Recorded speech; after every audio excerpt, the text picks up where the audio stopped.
이번 시험을 좀 이렇게 보니까요. 2교시가 좀 어려웠던 것 같습니다. 제가 보기에. 그리고 1교시에도 어려운 문제 몇 문제 있었고요. 그리고 4교시는 대체적으로 좀 평이했고요.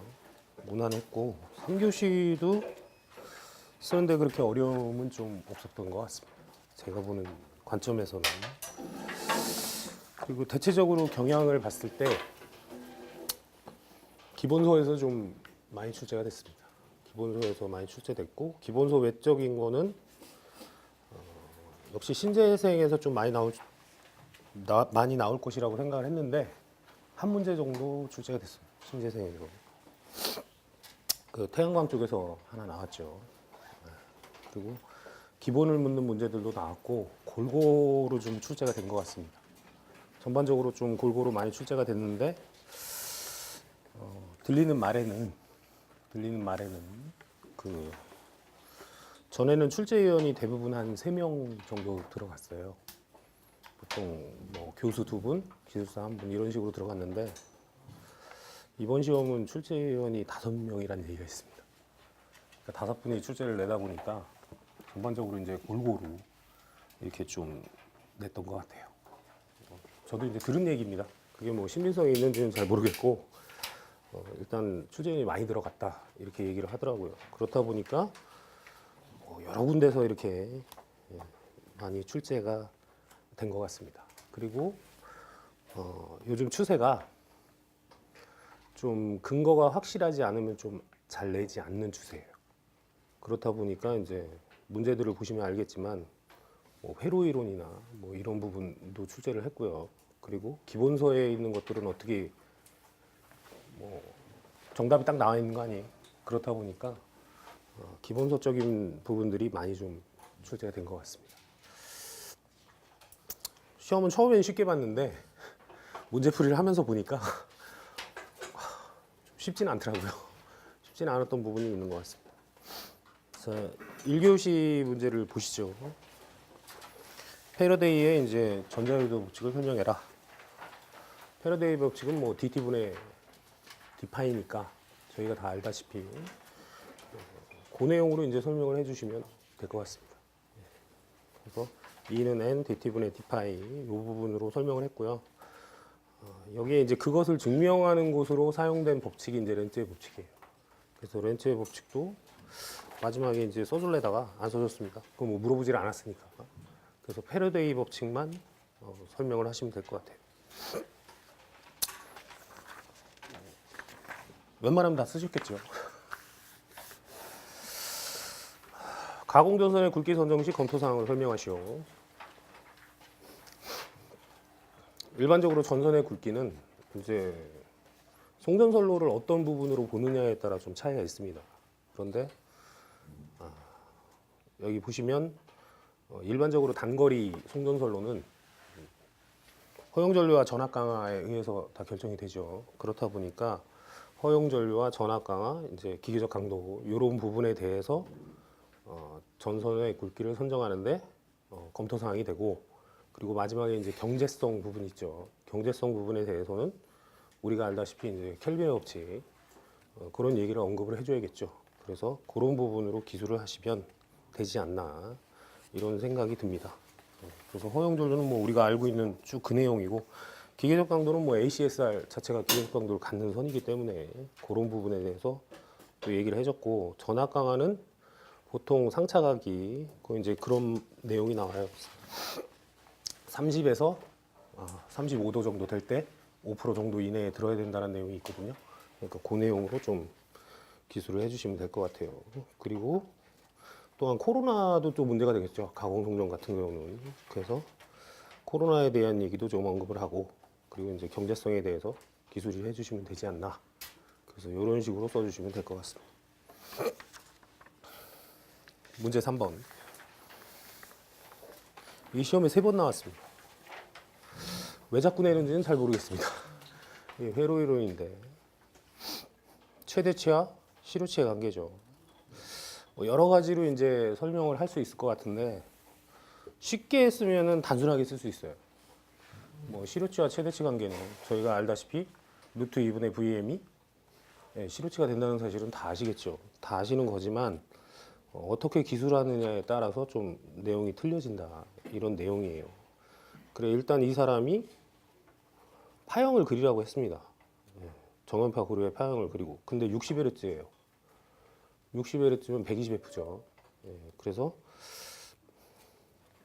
VM 파형과 이제 전류 파형 다 그려야 되는데 한 파형만 이제 얘기를 한 거고요. 교류 파형 같다 이러면 되니까.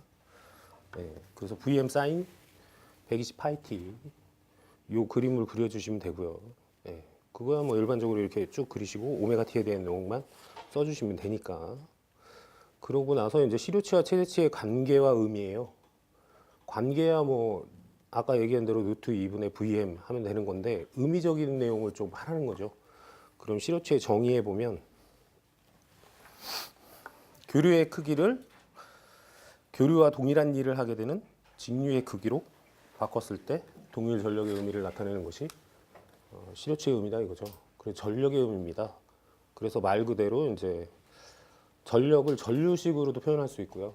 전압식으로도 표현할 수 있는데 일반적인 직류를 이제 저는 여기를 이제 전압식으로 표현을 한 겁니다. 그래서 R분의 V제곱이라는 그 똑같은 교류와 직류를 준 후에 이제 교류 파형이 그러면 0 위쪽에 이렇게 두 개를 합치니까 위쪽에 나타나거든요.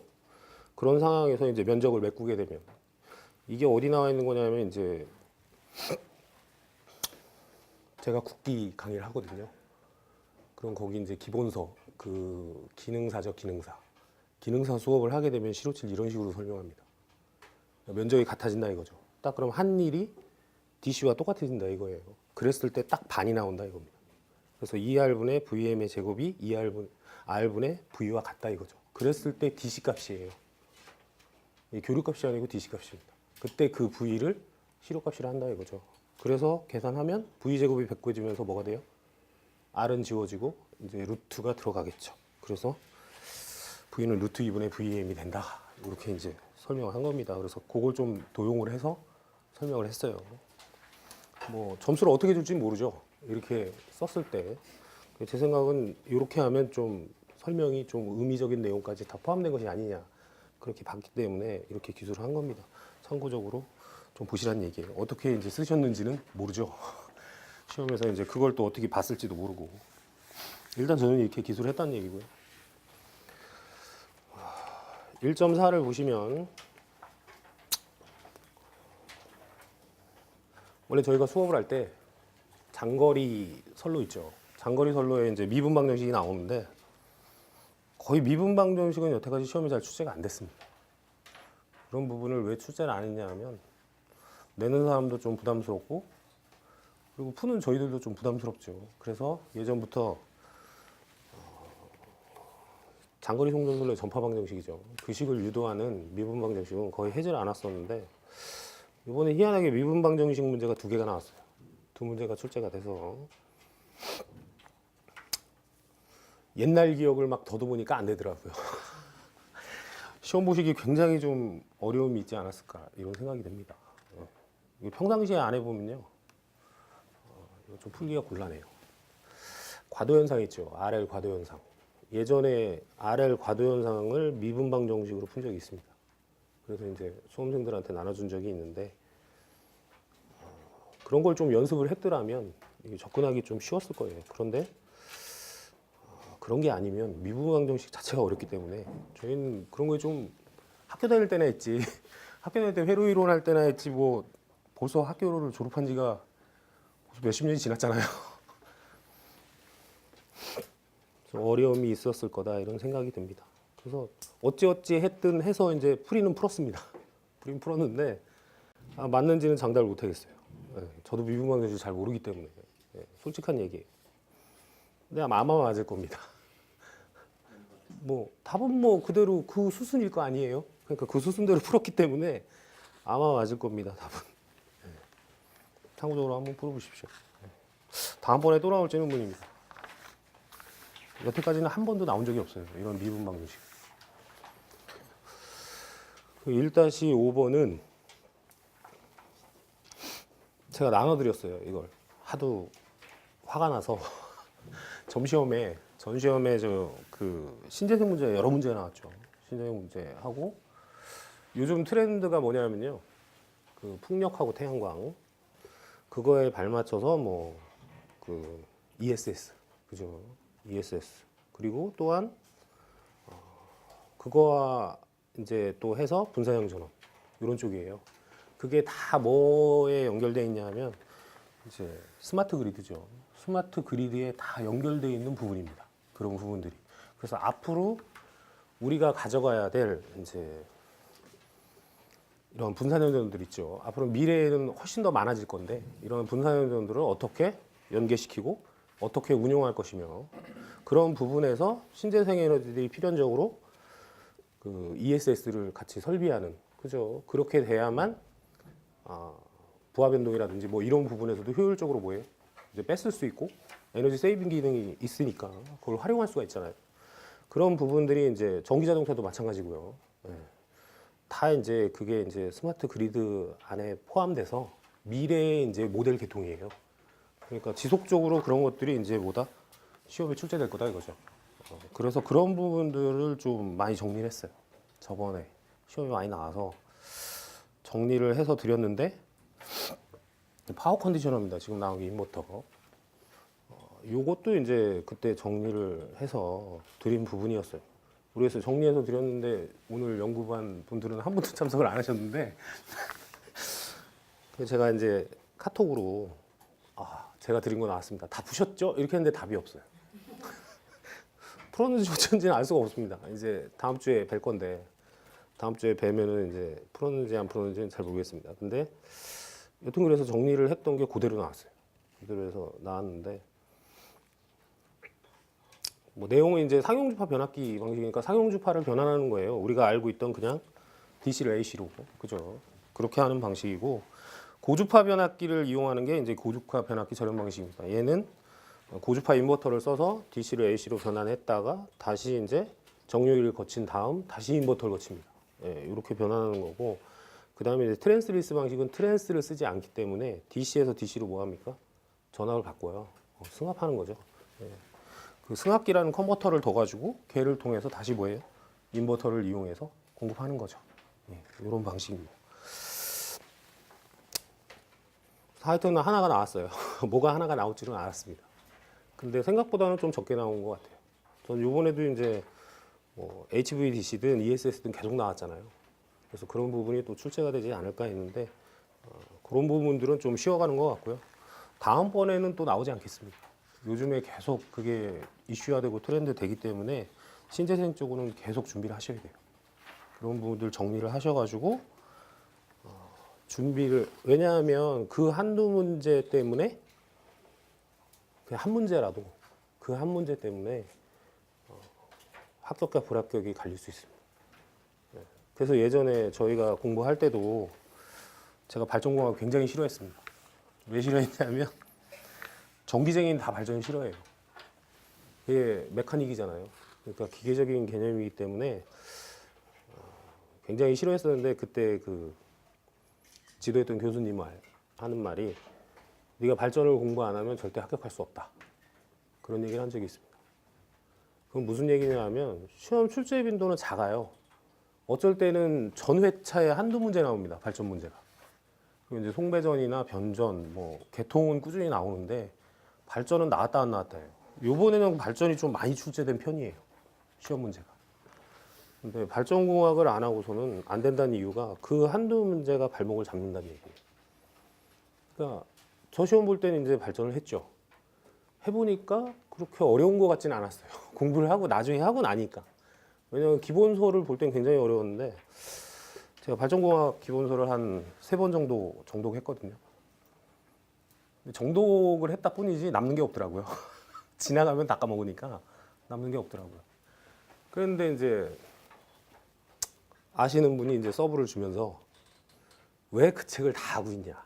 요것만 하면 되는데 그러시더라고요. 그래서 진짜냐고. 그러니까 여기서 다 나온다는 거예요. 그것만 했죠. 시험장에 갔는데 매교시 한 문제씩 나왔습니다. 발전이. 근데 진짜 그 책에서 다 나왔어요. 정말 신기했습니다. 물론 옛날 얘기예요. 굉장히 제가 합격한 게 옛날에 합격했기 때문에 그 덕을 봤죠. 왜냐면은 발전을 푸니까 선택의 폭이 좀 넓어져요. 그 한 문제 때문에 다른 문제를 안 해도 되잖아요. 네, 그런 게 있더라고요. 그래서 여기도 이제 지금 제가 그 얘기를 드리는 말씀은 신재생분을 반드시 잡고 가라는 얘기입니다. 앞으로 합격하실 겁니다. 그거를 안 하시고는 앞으로는 좀 힘들어요. 그러니까 나는 아직 그냥 예전에 우리 책에 있는 수준, 그 수준만 봤다 하시면 더 파고드셔가지고 신재생 부분을 완전히 마스터하고 가셔야 돼요. 그러지 않으면 좀 힘들지 않나 이런 생각이 듭니다. 계속 나왔어요. 저번에 뭐 블록 다이오드 뭐 이런 것도 나왔고 얼마 전에가 하이라이트였죠. 그것 때문에 열받아서 정리한 거예요. 그 무슨 설계에 대한 게 나왔죠. 네. 태양광 용량 산정하는 거 그런 거 나왔잖아요. 그런 건 설계해서 하는 거지 뭐 일반인들이 그걸 어떻게 합니까? 그래가지고 한번 해야겠다 얘는. 그래서 한번 했던 기억이 나요. 1-6번 문제는 이건 거의 다 푸셨을 겁니다. 이건 뭐 각변이에 대한 문제이기 때문에 기본적으로 Y결선을 기준으로 30도가 위상이 앞선다 뒤진다 이 부분이에요. 그렇기 때문에 Y 델타는 Y 기준으로 보면 어떻게 됩니까? Y가 1차라면 델타가 30도 뒤지는 거죠. 항상 Y 기준이니까 Y 기준으로 봐서. 그리고 델타 Y면 Y가 2차에 있잖아요. 그러니까 1차가 30도 앞서는 게 되는 거죠. 그래서 기준점 Y로 생각하셔가지고 생각하시면 쉽게 생각할 수 있습니다. 뭐 이거를 이제 벡타도를 따르게 어렵게 뭐 어떻게 하신 분들 있더라고요. 근데 전 단순하게 했습니다. 단순하게 하면 되니까요. 그렇다고 틀린 건 아니니까요. 다 같거든요. 그리고 델타 Y는 어차피 뭐예요? 각변이가 똑같잖아요. 그러니까 그건 뭐 얘기해 줄 필요가 없는 거고. 이 문제는 뭐 거의 다 맞히시지 않았을까 이런 생각이 들고요. 1.7 예전에도 이제 전기자 반작용 문제는 나왔었어요. 근데 이게 그냥 동기발전기라는 말이 없었으면 참 좋겠습니다. 그럼 쓸 게 많거든요. 그럼 쓸 게 많아요. 동기발전기라는 말이 없으면 그럼 뭐 우리가 아는 대로 무슨 기계 때 배운 그 내용이잖아요. 중성축이 이동하고 뭐 이게 자석이 왜곡이 일어나가지고 뭐 그런 보상건선 설치하고 뭐 보곡 설치해가지고 뭐 이거 보상하고 이런 얘기들인데 얘는 시험 문제를 동기발전기에 대해서 냈어요. 그래가지고 동기발전기면 뭘 써야 되나 이런 생각이 들었습니다. 너무 뭐 내용이 없으니까 그래서 그냥 있는 그대로 쓰면 되겠다 해서 교차 자화작용은 아무 이제 그게 없어요. 결국엔 감자작용과 뭐다? 증자작용하고의 관계죠. 그래서 감자면 이제 전압이 떨어지는 거고 증자면 전압이 올라가는 거예요. 그래서 동기기에서는 그 전기자 반작용에 대한 내용이 나와 있는 게 저희 책을 눈 까짓고 뒤집어 봐도 생각나는 건 자기 여자밖에 없습니다. 자기 여자 폰에 보면 반드시 저희 배울 때도 그런 얘기를 했습니다. 전기자 반작용 얘기를 해줘라. 그래서 변압기까지 투입하면 감자작용이죠. 그런데 선로 스위치를 닫는 순간 뭐가 된다? 증자작용이 돼서 발전기 단자전압이 이상 상승하는 거다. 그 원인에 전기자 반작용이 크게 작용을 한다. 이제 이런 얘기가 있습니다. 그래서 써줄 게 그거밖에 없어서 이제 그런 얘기만 좀 쓰고 나머지야 뭐 영양가 대책이니까 대책은 뭐 발전기 자체에서 하는 뭐 저여자나 가여자 운전이 있으니까 그거에 대한 내용이고 수전단의 뭐다? 조상 설비죠. 조상 설비. 무효전자 공급원이나 소비원 이런 걸 투입을 해야겠죠. 그래서 그런 내용으로 그냥 정리를 했는데 출제원이 또 딴 게 있는지 그건 잘 모르겠습니다. 근데 그래서 이걸 한번 질의를 했어요. 아는 분한테 야, 발전소 근무하는 사람한테 한번 물어봐라. 그래갖고 이제 발전소에 있는 분한테 물어봤더니 그분 얘기도 별게 없대요. 그냥 이거래요. 그렇게 얘기를 하시더라고요. 그래서 이 문제는 이제 동기 발전기이기 때문에 이게 좀 그렇다 이 얘기입니다. 그래서 대략 써봐야 이 정도밖에 쓸 수가 없습니다. 내용이 이렇게 정리를 하시면 될 것 같아요. 그리고 1-8번은 전력 개통 문제죠. 전력 개통 문제. 경제 운용은 매번 시험에 출제가 됐기 때문에, 그리고 이 정도의 계산은 다 하실 수 있어야 됩니다. 이제 단 기본서에 나와 있는 풀이 과정하고는 약간 틀리게 볼 수 있어요. 왜냐하면 기본서는 등증분 연료비의 원칙을 이미 다 유도를 했다는 전제하에 네가 그걸 알고 있으니까 그걸 그대로 적용해서 뭐예요? 푼다 이겁니다. 그런데 이제 출제위원들은 그게 아니잖아요. 그럼 왜 등중분 연료비의 원칙이 되는지 그런 걸 설명을 해야 돼요. 그러려면 우리가 알고 있는 그 플로우죠. 그대로 써주시면 됩니다. 수급 조건, 목적 함수, 평가 함수, 그리고 라그랑제 미정계수 람다를 도입해서 제일 중요한 게 4번이죠. 항상 시험장 가면 생각 안 나는 게 4번입니다. 연료비 최소 조건, 그죠? 그래서 라운드 P분의 라운드 파이가 제로일 때, 이때다 이거죠. 그래서 그걸 대입을 해서 등중분 연료비의 원칙이 될 때가 뭐예요? 연료비가 최소가 된다 이 말입니다. 그렇게 해서 계산을 하면, 계산하는 건 별거 아닙니다. 주어진 식 다 줬기 때문에 그냥 이 꼴을 넣고 P1 플러스 P2가 400인 거하고 뭐 하면 돼요? 연립방정식 풀면 되는 거죠. 그러면 P1이 240, P2가 160 이렇게 나옵니다. 하나만 구하면 뭐 나머지는 400에서 빼면 되니까요. 그래서 이렇게 구해주시면 되겠죠. 그래서 1-8번은 점수 주려고 낸 것이 아닌가, 이런 생각이 들었습니다. 제 생각보다. 그리고 나서 비슷한 문제가 또 있었어요. 이게 송전 용량이에요. 여기서는 또. 이제 송전 용량인데 열적 한계니까 말 그대로 이제 아까 얘기한 뭐 우리가 전선의 온도는 전류에 대응한다는 건 이미 허용전류 편에서 다 배웠잖아요. 그렇기 때문에 열적 한계가 이제 허용전류를 말하는 거다 이렇게 생각하시면 되고, 송전 용량 결정할 때 또 이제 전압 강화의 한계니까 이 두 가지는 아무래도 단거리 그런 얘기겠죠. 그리고 안정도까지 고려하면 장거리가 되겠죠. 그래서 그 세 가지에 대해서 설명해 주시면 됩니다. 말 그대로 열적 한계는 이제 그 허용 전류에 대한 부분이고 아까 얘기한 대로요. 그 다음에 전압 강화는 이게 IEEE 이런 데 있더라고요. 영문으로 이 실려 있더라고요. 그래서 보통 이제 그 수전단 전압이 송전단의 95% 이게 돼야 된다는 거죠. 그러니까 5% 전압 강화 일어나면 그 이제 송전 용량의 한계다 그렇게 보는 겁니다. 그런 부분. 정태한 정도야 말 그대로 이제 90도를 넘어가면 불안정이니까. 그런데 보통 이제 상차각은 30에서 40도에서 운전을 하죠. 그래서 동기 유지 능력의 한계로서 보통 90도일 때 한 장 넘기시면 정태 안정 극한 전력이라 한다. 이런 내용까지. 그래서 안정도 우리가 알고 있는 그 정태 안정도 얘기예요. 그러니까 그런 부분으로 기술을 해주시면 된다 이거죠. 그래서 앞에 이제 비슷한 문제 있었잖아요. 그죠? 가공성 굵기 선정하는 검토사항하고 내용이 비슷해요. 같은 분이 냈나 봐요. 그래서 이제 그거를 푸셨으면 이것도 무리 없이 풀었겠죠. 이번 시험의 특징이 문제 파악이 조금 애매했습니다. 답은 별게 아닌데 문제를 좀 꽈서 이렇게, 그리고 좀 생각을 해야만 알 수 있는 그런 걸 좀 많이 하셨더라고요. 그리고 1-10은 이제 저희 기본서에 있는 내용입니다. 삼상 송전선로에 영상, 정상, 역상 리액턴스를 구하는 방법을 설명하는 내용이죠. 그래서 영상, 정상, 역상이면요 대칭분해로를 구성하면 이게 나오질 않아요. 영상, 정상, 역상이란 말 자체가 어디에서 나온 거예요? 대칭분해로에서 나온 겁니다. 그러니까 이게 이제 송전선로기 때문에, 송전선로죠. 송전선로니까 선로에서는 저희가 이제 그 3장에 보면 선로동수 편에 그런 말이 나와요. 그 지락사고나 이런 게 일어나면 뭐로 보는 겁니까?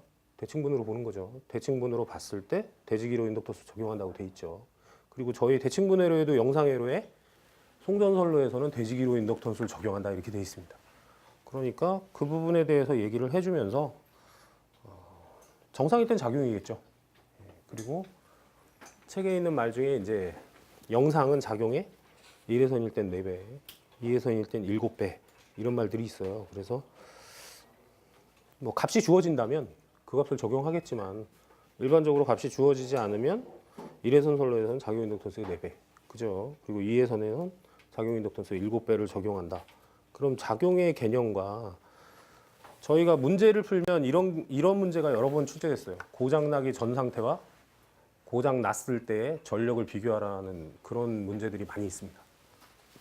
그리고 그러니까 고장나기 전 상태하고 고장난 후하고 뭐예요? 비교하는 거죠. 네, 이런 게 많이 있는데 보통 고장난 전 상태를 우리는 정상 회로로 해석합니다. 고장 계산할 때. 그렇기 때문에 작용분에 대한 것도 그게 정상 임피던스가 될 수 있는 거죠. 네, 그런 부분으로 얘기를 좀 해서 기술을 했습니다. 여기서 주안점은 이제 송전 선로라는 부분이겠죠. 선로에 대한 부분이니까 발전기나 이런 회전기 리액턴스 얘기는 뭐 하면 당연히 안 되는 거고요. 그리고 역시 영상, 정상, 역상은 그래도 기본이 뭡니까?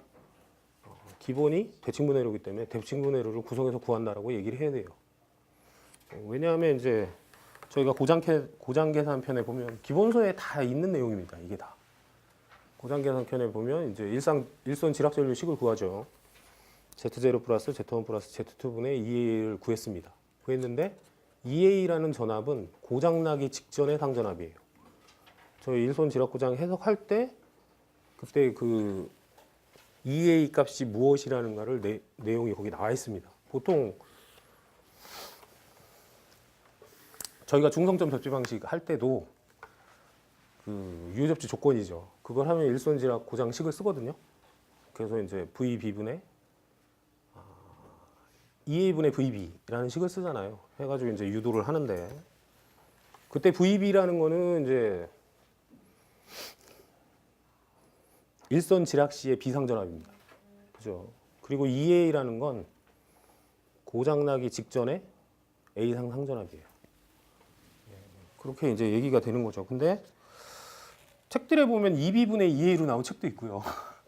VB분의 VA로 나온 책도 있고 그런 거는 다 잘못된 겁니다. 같으면 안 되는 거죠.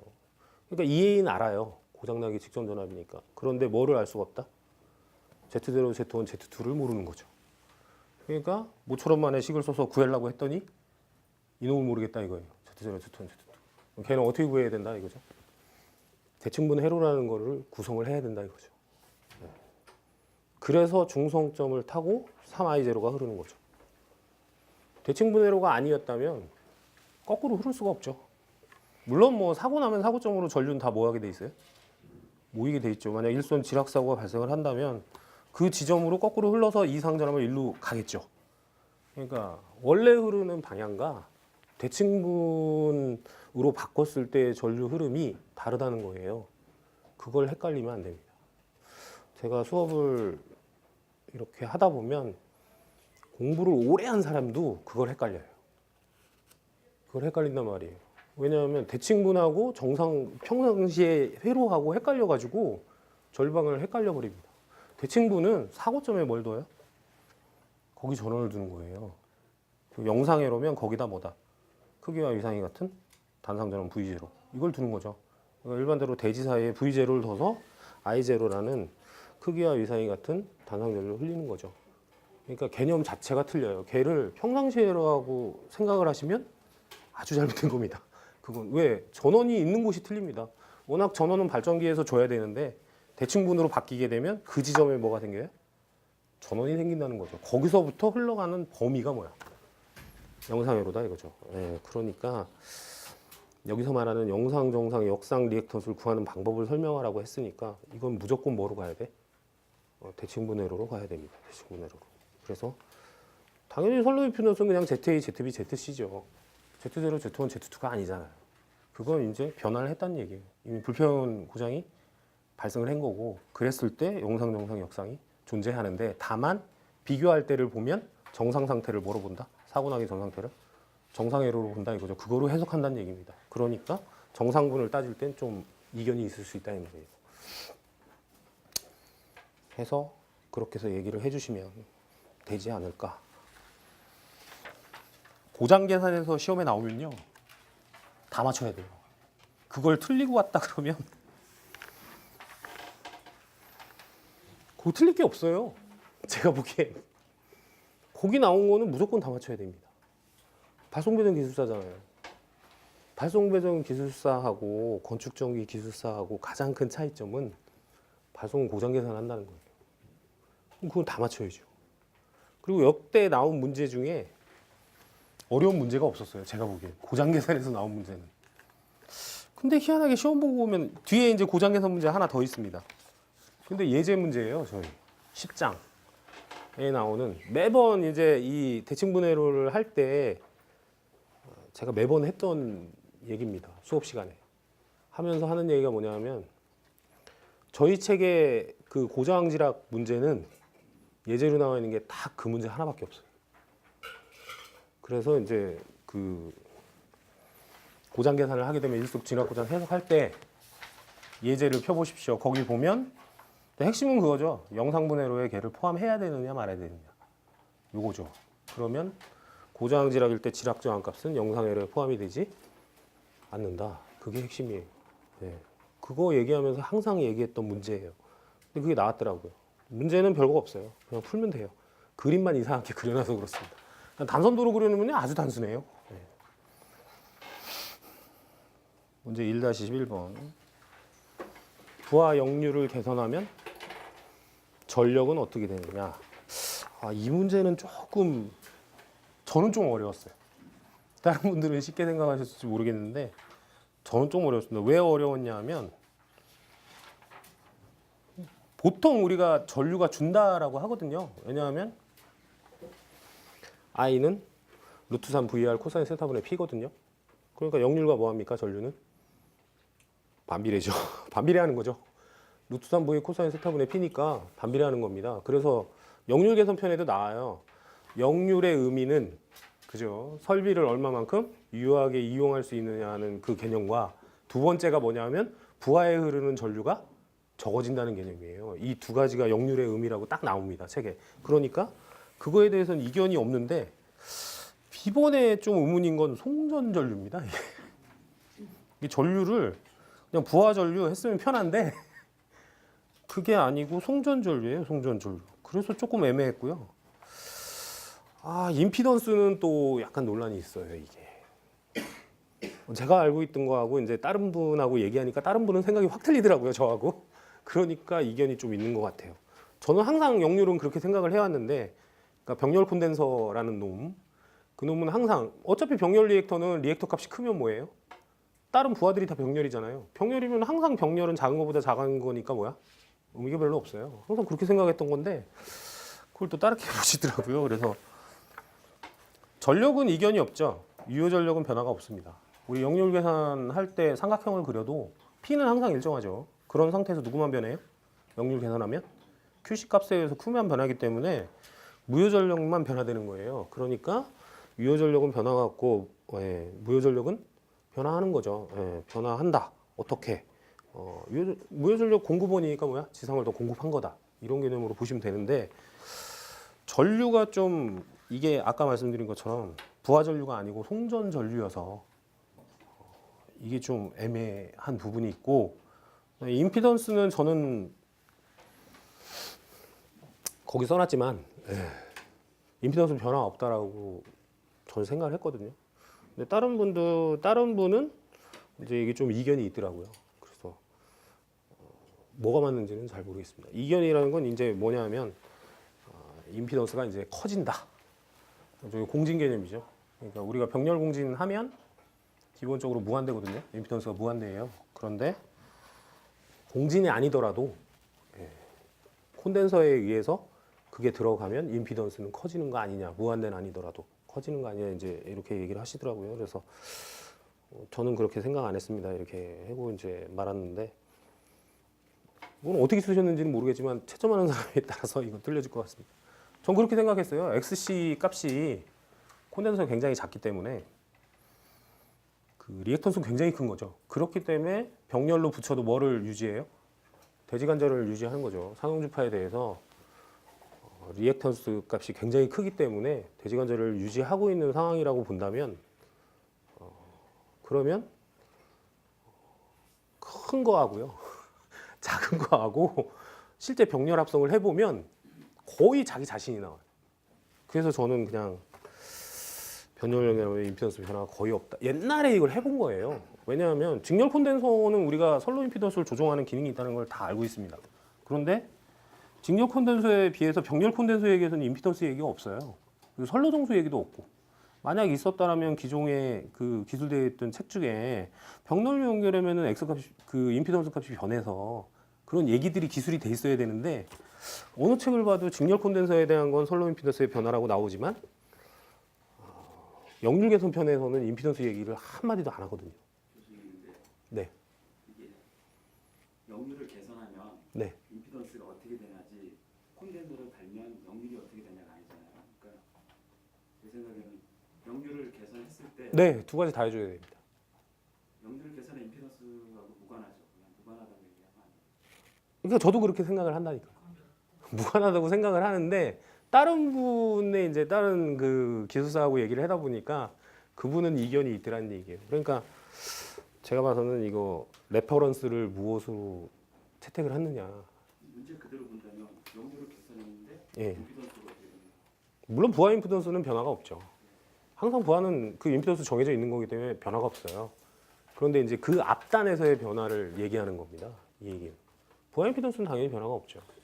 그게 뭐 변하는 건 아니잖아요. 코일 자체가 있기 때문에. 문제에서 물어본 그대로라면 없다 예. 그러면 되는 거예요. 저도 이제 변화 없다고 생각을 했는데 다른 분이 이제 막 뭐랄까 이거 올리시더라고요. 그래서 아니라고 해서 그렇습니까? 뭐 이렇게 해야지 뭐 뭐라 그럽니까? 그래서 레퍼런스가 뭔지는 잘 모르겠습니다. 제가 뭐 모범답을 볼 수 있는 상황도 아니고 저번 시험 같은 경우엔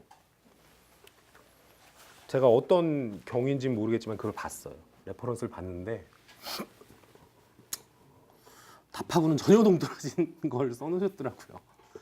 그러면 쉽게 얘기해서 문제를 이상하게 내놓고 그잖아요. 문제가 이상한 거 아니에요. 문제를 이상하게 내놓고 답은 또 이상해 또. 근데 채점하는 사람은 이게 출제위원하고 채점위원하고 이제 틀릴 확률이 높거든요. 그럼 채점하는 사람은 이걸 기준으로 채점을 해요. 이거 준 그 레퍼런스 있어요. 모범 답안이라고 준단 말이에요. 그걸 기준으로 채점을 하게 되면 이 사람이 문제를 뭐 읽어보면은 뭐 수긍하는 부분도 있습니다. 그때 이제 뭐 저번 시험 6번 문제인가요? 그게 이제 문제가 이게 추출입니까? 예? 이게 처음 나온 문제입니까? 그렇죠. 이런 문제는 본 적이 없습니다. 제가 모르겠어요. 50회 이전에 나왔으면 모르죠. 제가 보통 57회인가 거기부터 기출 문제 다 그걸 뽑아가지고 그걸 했는데 이 문제는 처음 나온 겁니다. 이렇게 나온 거. 근데 그때도 이제 보면 답이 이상하더라고요. 거기서는 무슨 페런티 현상 뭐 이런 게 답이에요. 근데 저는 그거를 PF 개념으로 본 거거든요. PF 개념으로 봤는데 여기 페런티 이 말이 안 되는데 그럼 문제 잘못 낸 거 아니냐 이거죠. 문제를 읽어보면 이상해요, 문제가. 채점을 어떻게 하셨습니까? 자기는 주고 싶은데 줄 수가 없다는 거죠. 채점하신 분 얘기가 그래요. 그리고 왜 그렇습니까? 그랬더니 거기서 내가 점수를 줘버리면 이 사람의 문제가 아니라는 거죠. 그때부터는 자기한테 책임이 온다는 거예요. 무슨 얘기인지 이해하시죠? 자기는 채점만 하는 사람인데 읽어보니까 이거 답이 아닌 것 같아. 그래 내가 점수를 더 줬어. 그럼 네가 준 근거를 네가 제출해. 이렇게 되는 거예요. 쉽게 얘기해서. 근데 이 사람대로 채점을 하면 나중에 문제 생기면 이 레퍼런스를 낸 사람 책임이 되는 거예요. 그럼 자기는 아무 책임이 없잖아. 준 대로 채점했으니까. 결론은 그렇게 되더라고요. 그래서 이거를 읽어보니까 좀 아닌 것 같아서 내가 잘 쓴 사람도 있었는데 점수를 주고 싶었는데 주질 못했다. 이런 얘기를 하더라고요. 그러니까 좀 불합리한 건 있는 것 같아요. 그래서 레퍼런스도 사실은 좀 변화가 돼야 되는 게 아닌가 이런 생각이 드는데 이틀 정도면 채점을 다 한대요.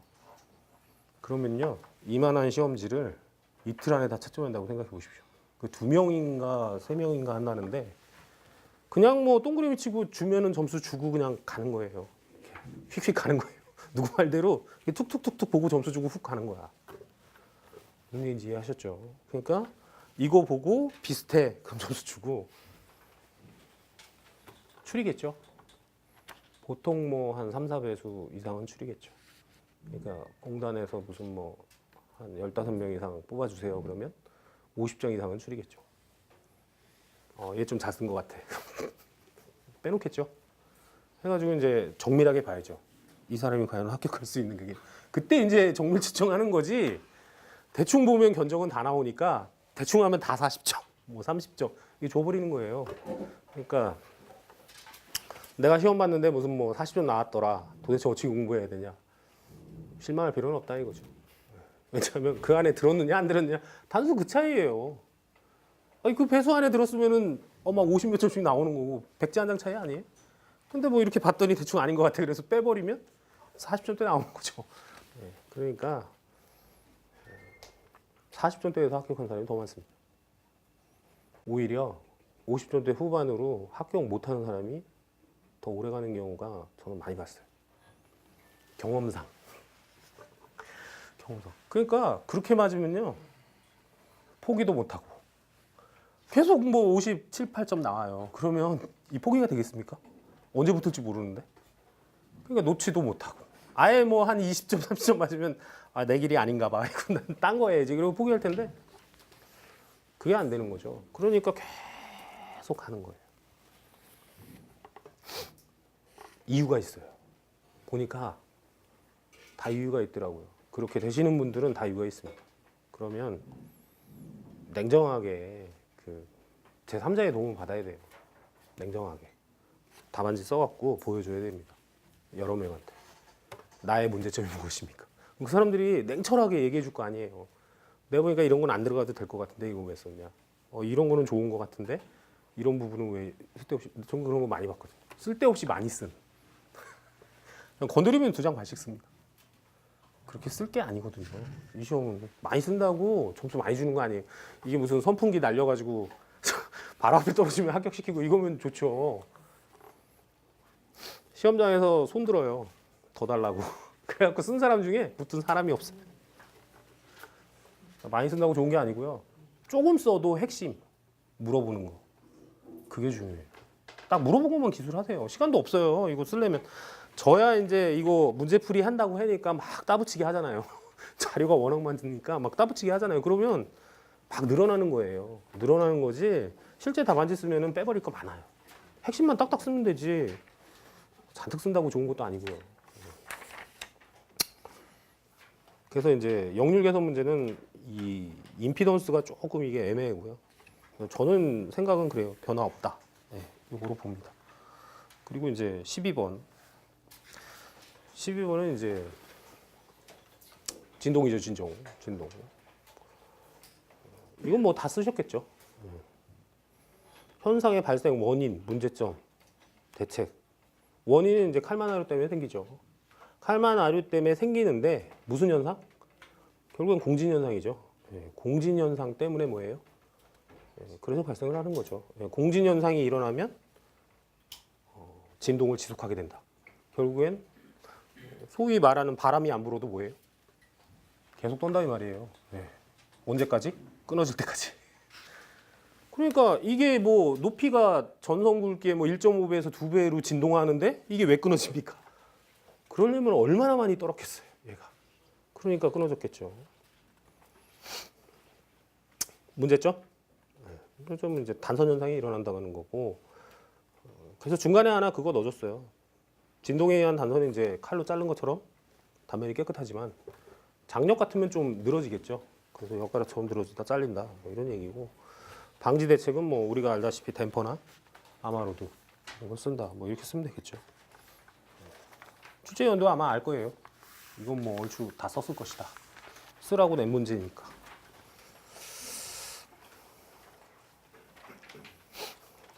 발전 전력 주파수 특성과 KG와 이제 KL이죠. 그 내용이니까. 이것도 이제 전력계통 공학에 그대로 있잖아요. 그러니까 그 부분대로 쓰시면 됩니다. 주의할 점은 옛날에 이거를 이상하게 생각하시는 분이 있었어요.